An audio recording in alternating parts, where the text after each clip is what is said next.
This is a question we get asked quite a bit, and is how long does it take to buy a home?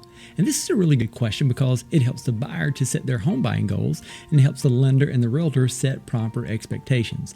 Now, of course, it's going to vary from buyer to buyer, but generally we see this in 4 stages. Your first stage is going to be the pre-approval and searching stage, and this is typically the longest stage in the home buying process. It takes 2 to 10 weeks on average, and this is where you're going to be checking your financing, selecting a local realtor to work with, because you should be working with a local realtor. You're also going to get your pre-approval out of the way, and most importantly, you're going to be looking for homes that meet your wants and needs.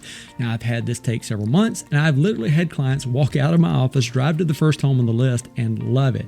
Which takes us to the next stage, the negotiation stage. And this is where you will negotiate with the seller, not just the sales price, but any other contingencies on the home. This can be repairs, closing costs, closing date, just about anything you can think of. And again, this is reason 10,000,001 you want to have a realtor by your side.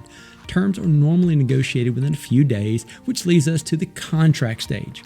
The contract stage is normally a 3 to 4 week process. It can be longer if you and the seller decide to do that. And we've closed loans in as little as 8 business days. But the 30 days is kind of a sweet spot that allows you to go through the process of making multiple decisions without feeling rushed or pressured. And this is where title and appraisal and insurance are all ordered on the lending side. And once that's complete, you go to the final stage, which is the closing stage.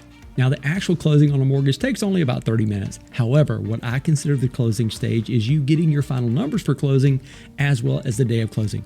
So the closing stage, the way we define it, is typically 4 days, 3 days to review your numbers plus the closing date. So hopefully this helps you forecast your own timeline. And the best advice I can give you is don't try to map this out on your own. You don't have to do that. That's what your realtor and I am here for. So get with us. Let us help you navigate this home buying road. More questions, let me know.